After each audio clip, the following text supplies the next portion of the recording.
Hello guys, welcome to my YouTube channel. Guys, ಇವತ್ತು ನಾನು simple and ಟೇಸ್ಟಿಯಾಗಿ ಒಂದು ಸಾಂಬಾರ್ ರೆಸಿಪಿನ ನಿಮಗೆ ಶೇರ್ ಮಾಡ್ತಾ ಇದ್ದೀನಿ.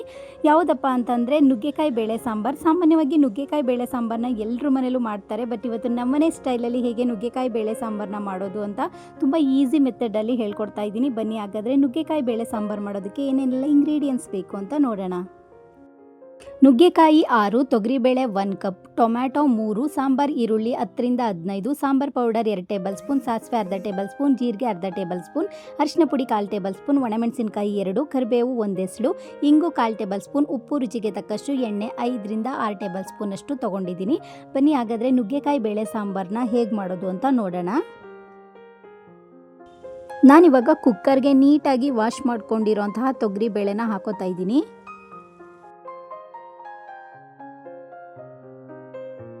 ಇದ್ರ ಜೊತೆಗೇನೆ ಕಟ್ ಮಾಡ್ಕೊಂಡಿರೋಂತಹ ಟೊಮ್ಯಾಟೊನು ಕೂಡ ಸೇರಿಸ್ಕೊತಾ ಇದ್ದೀನಿ. ನಾನಿವಾಗ ಒಂದು 2 ಗ್ಲಾಸಷ್ಟು ನೀರನ್ನು ಕೂಡ ಸೇರಿಸ್ಕೊತಾ ಇದ್ದೀನಿ. ಇದಕ್ಕೆ ಟೊಮ್ಯಾಟೊ ನೋಡಿ ಈ ಥರ ಸಣ್ಣದಾಗಿ ಕಟ್ ಮಾಡಿ ಹಾಕೊಳ್ಳಿ, ಅವಾಗ ಬೇಗನೆ ಬೇಯುತ್ತೆ ಅಂತಲೇ ಹೇಳ್ಬೋದು. ನಾನಿವಾಗ ಇದಕ್ಕೆ 1 ಟೇಬಲ್ ಸ್ಪೂನಷ್ಟು ಉಪ್ಪನ್ನು ಹಾಕೋತಾ ಇದ್ದೀನಿ.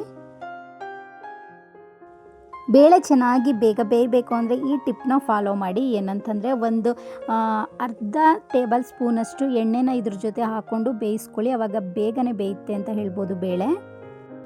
ಇದ್ರ ಜೊತೆಗೆ ಒಂದು 1/4 ಟೇಬಲ್ ಸ್ಪೂನಷ್ಟು ಅರಿಶಿನ ಪುಡಿನ ಕೂಡ ಹಾಕ್ಕೊಂಡು ಈಗ ಕುಕ್ಕರ್ ಮುಚ್ಚಳನ ಮುಚ್ಚಿ ಒಂದು 3ರಿಂದ 4 ವಿಷಲ್ ಕೂಗಿಸ್ಕೋಬೇಕು.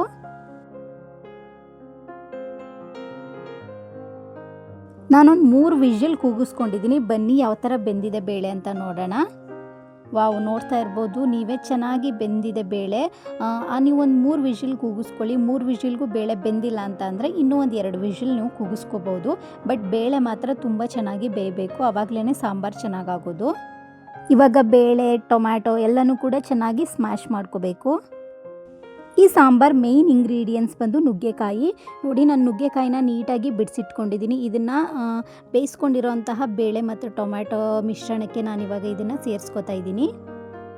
ಇವಾಗ ಒಂದ್ಸರಿ ನೀಟಾಗಿ ಇದನ್ನು ಮಿಕ್ಸ್ ಮಾಡ್ಕೊಳ್ಳಿ. ಇವಾಗ ಈ ಬೇಳೆ ಜೊತೆ ನುಗ್ಗೆಕಾಯಿ ತುಂಬಾ ಚೆನ್ನಾಗಿ ಬೇಯಬೇಕು, ಅಲ್ಲಿ ತನಕ ಇದನ್ನು ಹಾಗೆ ಬಿಡಬೇಕು. ಇದಕ್ಕೆ ಏನು ಲಿಡ್ ಮುಚ್ಚೋದಕ್ಕೆ ಹೋಗಬೇಡಿ, ಯಾಕಂದರೆ ಸಾಂಬಾರು ಕಹಿ ಆಗೋ ಚಾನ್ಸಸ್ ಇರುತ್ತೆ. ಸೊ ಹೀಗೆ ನೀವು ಇದನ್ನು ಬೇಯಿಸ್ಕೋಬೇಕು. ಈ ಸಾಂಬಾರು ತುಂಬಾ ರುಚಿ ಆಗಬೇಕು ಅಂದರೆ ನೋಡಿ, ನಾನಿವಾಗ ಹಾಕ್ತಾ ಇದ್ದೀನಲ್ಲ ಸಾಂಬಾರು ಈರುಳ್ಳಿ, ಇದನ್ನು ಹಾಕ್ಕೊಳ್ಳಿ, ತುಂಬಾ ಚೆನ್ನಾಗಾಗುತ್ತೆ. ಇಲ್ಲದೆ ಇರೋರು ಏನೂ ಮಾಡೋಕ್ಕಾಗಲ್ಲ, ನಾರ್ಮಲ್ ಈರುಳ್ಳಿನಿ ನೀವು ಒಗ್ಗರಣೆ ಕೊಟ್ಕೋಬೋದು. ಬಟ್ ಸಾಂಬಾರು ಈರುಳ್ಳಿ ಇರೋರು ನೋಡಿ, ಈಗ ನುಗ್ಗೆಕಾಯಿ ಹಾಕಿದ್ನಲ್ಲ, ಇದೇ ಟೈಮಲ್ಲಿ ನೀವು ಈ ಸಾಂಬಾರು ಈರುಳ್ಳಿನ ಹಾಕ್ಕೋಬೇಕು. ಬೇಳೆ ಜೊತೆ ಇವಾಗ ಹಾಕಿದ್ನಲ್ಲ ನುಗ್ಗೆಕಾಯಿ ಮತ್ತು ಸಾಂಬಾರು ಈರುಳ್ಳಿ ಎರಡೂ ಕೂಡ ಸಾಫ್ಟಾಗಿ ಚೆನ್ನಾಗಿ ಬೇಯಬೇಕು. ಒಂದು 10 ಮಿನಿಟ್ಸ್ ಇದನ್ನು ಹಾಗೆ ಬಿಟ್ಬಿಡಿ, ಚೆನ್ನಾಗಿ ಬೇಯುತ್ತೆ ಇದು. ನಾನು ಇದನ್ನು ಒಂದು 10 to 15 ಮಿನಿಟ್ಸ್ ಹಾಗೆ ಬಿಟ್ಟಿದ್ದೆ ಬೇಯೋದಕ್ಕೆ. ನೋಡ್ತಾ ಇರ್ಬೋದು ಕುದೀತಾ ಇದೆ. ಹೀಗೆ ಇದು ಚೆನ್ನಾಗಿ ಬೇಯಬೇಕು. ನುಗ್ಗೆಕಾಯಿ ಯಾವ ಥರ ಬೆಂದಿದೆ ಅಂತ ನೀವು ನೋಡಬೇಕು ಅಂತಂದರೆ ನುಗ್ಗೆಕಾಯಿ ಎಲ್ಲ ಮೇಲ್ಗಡೆ ಬರುತ್ತೆ, ಆವಾಗ ನುಗ್ಗೆಕಾಯಿ ಬೆಂದಿದೆ ಅಂತ ಅಂದ್ಕೋಬೇಕು ನೀವು. ಇನ್ನೂ ಕೆಲವ್ರಿಗೆ ಡೌಟ್ ಇರುತ್ತೆ ನುಗ್ಗೆಕಾಯಿ ಬೆಂದಿದೆಯೋ ಇಲ್ವೋ ಅಂತ. ಅಂಥವರು ನೀವು ಒಂದು ನುಗ್ಗೆಕಾಯಿನ ಸಾಂಬಾರಿಂದ ತೆಗೆದು ತಿಂದು ನೋಡ್ಬೋದು, ಆವಾಗ ಗೊತ್ತಾಗುತ್ತೆ ಬೆಂದಿದೆಯೋ ಇಲ್ವೋ ಅಂತ.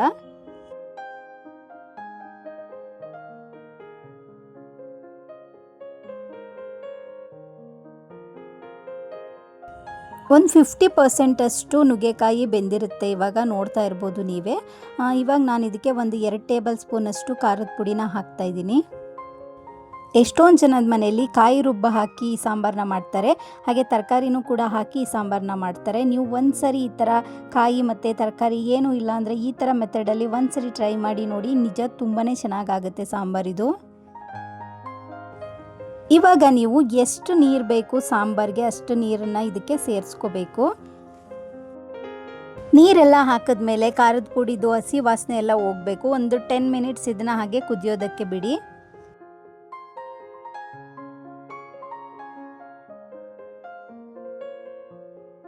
ಒಂದು ಕಡೆ ಈ ಸಾಂಬಾರನ್ನ ಕುದಿಯೋದಕ್ಕೆ ಬಿಟ್ಟು ಇನ್ನೊಂದು ಕಡೆ ಇದಕ್ಕೆ ಒಂದು ಒಳ್ಳೆ ಒಗ್ಗರಣೆ ಕೊಟ್ಕೊಳ್ಳೋಣ ಬನ್ನಿ.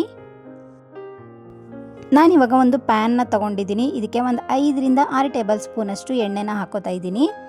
ಎಣ್ಣೆ ಎಲ್ಲ ಚೆನ್ನಾಗಿ ಕಾದಿದೆ. ಇವಾಗ ಇದಕ್ಕೆ ಸಾಸಿವೆನೂ ಕೂಡ ಹಾಕೋತಾ ಇದ್ದೀನಿ. ಸಾಸಿವೆ ಜೊತೆಗೆ ಸ್ವಲ್ಪ ಜೀರಿಗೆನೂ ಕೂಡ ಹಾಕೋತಾ ಇದ್ದೀನಿ.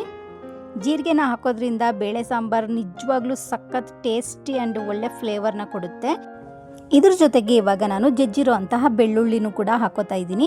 ಒಂದು 1/4 ಟೇಬಲ್ ಸ್ಪೂನಷ್ಟು ಅರಿಶಿನ ಪುಡಿನೂ ಕೂಡ ಇದಕ್ಕೆ ಸೇರಿಸ್ಕೊತಾ ಇದ್ದೀನಿ. ಹಾಗೆ ಒಣಮೆಣಸಿನ್ಕಾಯಿನೂ ಕೂಡ ನಾನು ಇದಕ್ಕೆ ಸೇರಿಸ್ಕೊಂಡು ಕರಿಬೇವನ್ನು ಕೂಡ ಇವಾಗ ಇದಕ್ಕೆ ಹಾಕೋತಾ ಇದ್ದೀನಿ. ಕರಿಬೇವನ್ನ ಸ್ವಲ್ಪ ಜಾಸ್ತಿನೇ ಹಾಕೊಳ್ಳಿ, ಬೇಳೆ ಸಾಂಬಾರಿಗೆ ತುಂಬಾ ಚೆನ್ನಾಗಿರುತ್ತೆ. ಇವಾಗ ನಾರ್ಮಲ್ ಈರುಳ್ಳಿನ ನಾನು ಇದಕ್ಕೆ ಕಟ್ ಮಾಡಿ ಉದ್ದಕ್ಕೆ ಹಾಕ್ಕೊಂಡು ಇವಾಗ ಇದನ್ನು ಚೆನ್ನಾಗಿ ಫ್ರೈ ಮಾಡ್ಕೋಬೇಕು. ಆವಾಗಲೇ ನಾನು ಸಾಂಬಾರು ಈರುಳ್ಳಿನ ಹಾಕ್ಕೊಂಡಿದ್ದೀನಿ ಅಲ್ವಾ, ಅದಂತೂ ಎಕ್ಸ್ಟ್ರಾ ಟೇಸ್ಟ್ ಕೊಡುತ್ತೆ ಈ ಸಾಂಬಾರಿಗೆ. ಅದಿಲ್ಲ ಅಂದ್ರೂ ಪರವಾಗಿಲ್ಲ, ಈ ಥರ ಒಗ್ಗರಣೆಗೆ ಈ ಥರ ನಾರ್ಮಲ್ ಈರುಳ್ಳಿನ ಉದ್ದಕ್ಕೆ ಕಟ್ ಮಾಡಿ ಹಾಕೋಬೋದು, ಇದು ಕೂಡ ಟೇಸ್ಟ್ ಚೆನ್ನಾಗೇ ಇರುತ್ತೆ. ಇವಾಗ ಈರುಳ್ಳಿ ಎಲ್ಲ ಚೆನ್ನಾಗಿ ಟ್ರಾನ್ಸ್ಪರೆಂಟ್ ಆಗಿ ಬೇಯಬೇಕು, ಅಲ್ಲಿ ತನಕನೂ ಚೆನ್ನಾಗಿ ಫ್ರೈ ಮಾಡ್ಕೊಳ್ಳಿ. ಗೈಸ್, ಬೇಳೆ ಸಾಂಬಾರಿಗೆ ಇಂಗು ಹಾಕಿಲ್ಲ ಅಂತಂದರೆ ಎಲ್ಲಿ ಟೇಸ್ಟ್ ಬರುತ್ತೆ ಹೇಳಿ.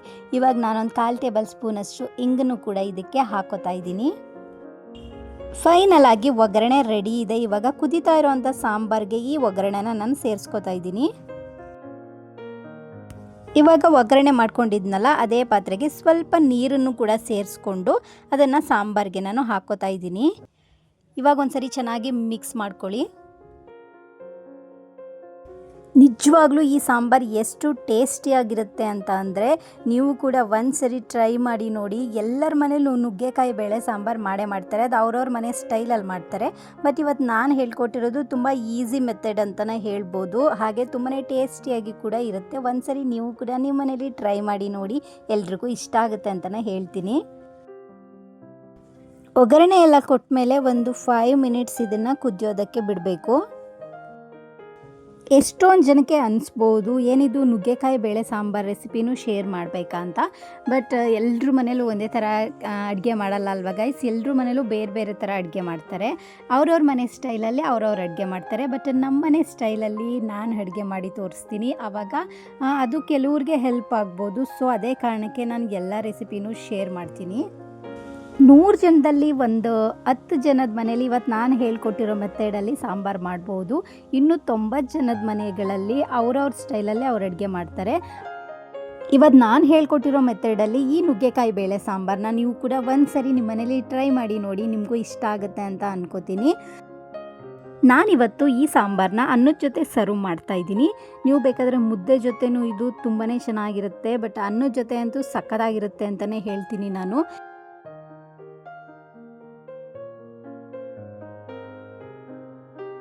ಬಿಸಿ ಅನ್ನದ ಜೊತೆ ಈ ಥರ ಬಿಸಿ ಬಿಸಿ ನುಗ್ಗೆಕಾಯಿ ಬೇಳೆ ಸಾಂಬಾರನ್ನ ಹಾಕ್ಕೊಂಡು ಅದ್ರ ಮೇಲ್ಗಡೆ 1 ಸ್ಪೂನಷ್ಟು ತುಪ್ಪನ ಹಾಕ್ಕೊಂಡು ಪಕ್ಕದಲ್ಲಿ 1 ಪೀಸಷ್ಟು ಉಪ್ಪಿನಕಾಯಿನ ಹಾಕ್ಕೊಂಡ್ರೆ ಆಹಾ ಎಷ್ಟು ಚೆನ್ನಾಗಿರುತ್ತೆ ಊಟ ಅಂದರೆ. ಗಾಯ್ಸ್, ನೀವು ಕೂಡ ಟ್ರೈ ಮಾಡಿ ನೋಡಿ, ನಿಮಗೂ ಇಷ್ಟ ಆಗುತ್ತೆ ಅಂತ ಅನ್ಕೋತೀನಿ. ಊಟ ಎಲ್ಲ ಮುಗಿದ ಮೇಲೆ ನೋಡಿ ಈ ಥರ 1 ಲೋಟದಷ್ಟು ಮಜ್ಜಿಗೆನ ಕುಡಿಯೋದ್ರಿಂದ ಆರೋಗ್ಯಕ್ಕೆ ತುಂಬಾ ಒಳ್ಳೆಯದು ಅಂತಲೇ ಹೇಳ್ತೀನಿ. ಓಕೆ ಗಾಯ್ಸ್, ಈ ಸಾಂಬಾರ್ ರೆಸಿಪಿ ಇಷ್ಟ ಆಗಿದ್ರೆ ಒಂದು ಲೈಕ್ ಮಾಡೋದನ್ನು ಮರಿಬೇಡಿ. Thank you for watching my channel. Video ಇಷ್ಟ ಆಗಿದ್ರೆ ಲೈಕ್ ಮಾಡಿ, ಶೇರ್ ಮಾಡಿ, ಹಾಗೆ ಸಬ್ಸ್ಕ್ರೈಬ್ ಮಾಡ್ಕೊಳ್ಳೋದನ್ನು ಮರಿಬೇಡಿ. ಸಬ್ಸ್ಕ್ರೈಬ್ ಮಾಡ್ಕೊಂಡಿರೋರು ಪಕ್ಕದಲ್ಲಿ ಕಾಣಿಸೋ ಬೆಲ್ಲೈಕನ್ನ ಕ್ಲಿಕ್ ಮಾಡಿ, ಅವಾಗ ನಾನು ಮಾಡೋ ಎಲ್ಲ ವಿಡಿಯೋ ನೋಟಿಫಿಕೇಷನ್ ನಿಮಗೆ ಮೊದಲು ಬರುತ್ತೆ ಅಂತ ಹೇಳ್ತಾ ಥ್ಯಾಂಕ್ ಯು ಸೋ ಮಚ್.